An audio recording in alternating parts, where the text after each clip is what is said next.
അവനെ തല്ലണ്ട, എല്ലാം ഞാൻ പറയാം.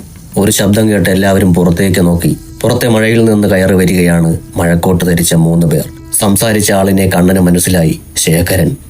കണ്ണൻ രാജേഷിന്റെ സമീപത്തു നിന്നും എഴുന്നേറ്റു. അവൻ കരുതലോടെ മുന്നിലേക്ക് വന്നവരെ നോക്കി നിന്നു. ആർക്കും പറയാം, പറയുന്നത് സത്യമായിരിക്കണമെന്ന് മാത്രം.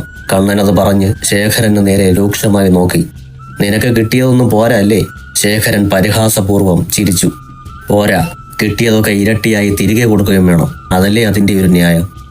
ഇത് പൂപ്പാടമാണ്, ഞങ്ങളുടെ നാട്. 2-3 സെക്യൂരിറ്റിക്കാരുടെ ബലത്തിൽ ഞങ്ങളോട് മുട്ടാൻ നിൽക്കണ്ട. നിന്റെ കണക്ക് ഞങ്ങൾ പിന്നത്തേക്ക് വച്ചിരിക്കുക. ആ കണക്ക് ബുക്ക് നീ നേരത്തെ തുറപ്പിക്കരുത്.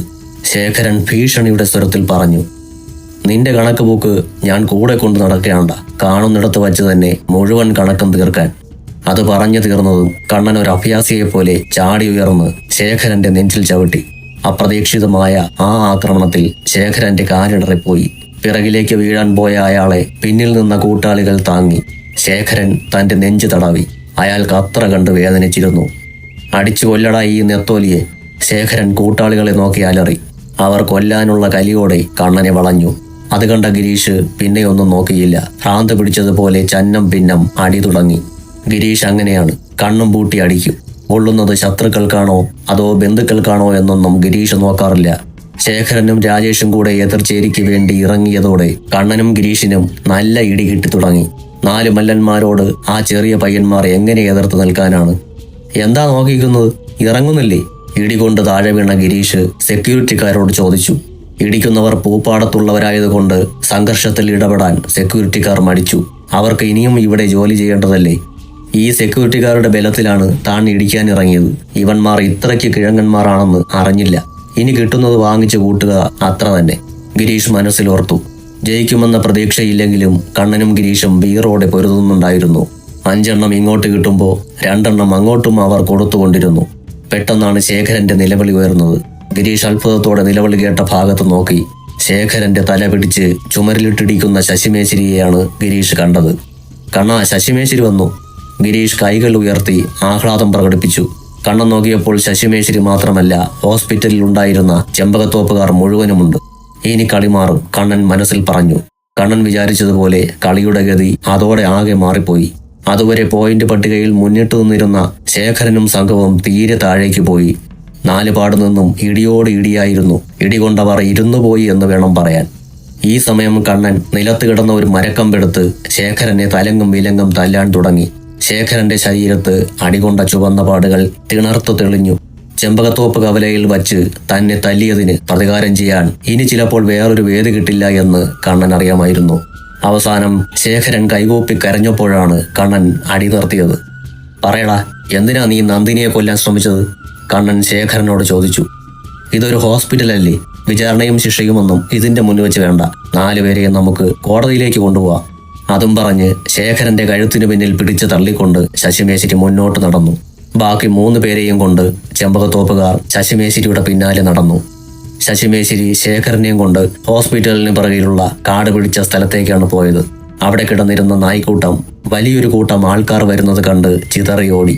ഹോസ്പിറ്റലിലെ വേസ്റ്റുകൾ തള്ളിയിരുന്ന ഒരു സ്ഥലത്ത് കൊണ്ട് ശേഖരനെയും സംഘത്തെയും നിർത്തിയ ശേഷം ശശിമേശ്വരി പറഞ്ഞു. ഇനി പറ, എന്തിനാ നന്ദിനിയെ കൊല്ലാൻ നോക്കിയത്? അത് ഞങ്ങളുടെ കുടുംബത്തിന്റെ മാനം രക്ഷിക്കാൻ.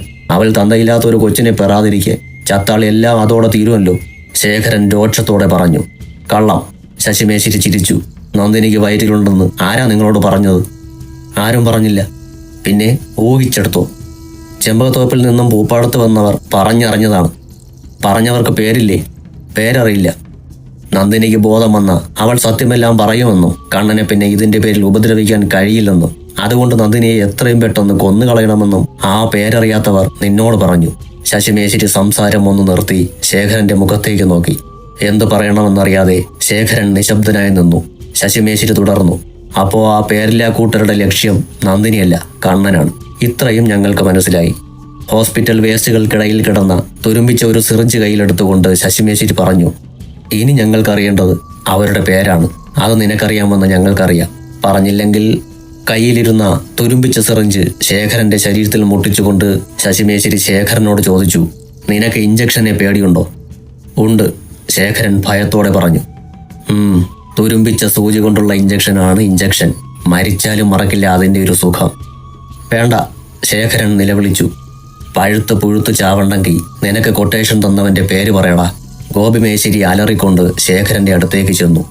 ഗോപിമേശ്ശേരിയുടെ വരവ് കണ്ട് ശേഖരൻ വല്ലാതെ ഭയന്നുപോയി. ഞാനെല്ലാം പറയാം. ശേഖരൻ ഗോപിമേശ്ശേരിയെയും ശശിമേശ്ശേരിയെയും നോക്കി കൈകൂപ്പി. ആ, അങ്ങനെ വഴിക്കുക. ശശിമേശ്ശേരി ചിരിച്ചു. ഇനി ചേട്ടൻ പറ, ചേട്ടന്റെ പിന്നിലുള്ള ചേട്ടൻ ആരാ? ഞങ്ങളെ ചെമ്പകത്തോപ്പിലേക്ക് വരുത്തിയതും തല്ലുണ്ടാക്കിച്ചതുമൊക്കെ പുഷ്കരൻ മുതലാളിയാ, ശേഖരൻ പറഞ്ഞു. ഏത് പുഷ്കരൻ? ശശിമേശ്ശേരി അമ്പരന്നു. എനിക്കറിയാം. കണ്ണൻ മുന്നോട്ട് വന്നു. മാധവൻകുട്ടിയുടെ അളിയനാണ് പുഷ്കരൻ. കൊല്ലാൻ പറഞ്ഞതും പുഷ്കരനാണോ? ഗോപിമേശ്ശേരി ശേഖരനോട് ചോദിച്ചു. അതെ, ശേഖരൻ സമ്മതിച്ചു. മാധവൻകുട്ടിയെ നിങ്ങൾ ബന്ധപ്പെട്ടിട്ടേയില്ലേ? കണ്ണൻ ശേഖരന്റെ മറുപടിയിൽ തൃപ്തി വരാതെ വീണ്ടും ചോദിച്ചു. ഇല്ല, അയാളെ ഞങ്ങൾക്കറിയില്ല. പക്ഷേ ഒന്നെനിക്കറിയാം, കണ്ണൻ പറഞ്ഞു. പുഷ്കരന് പിന്നിൽ മാധവൻകുട്ടി തന്നെ. പക്ഷേ അയാൾ ബുദ്ധിപൂർവം പിന്നിൽ നിന്ന് കളിക്കുകയാണ്.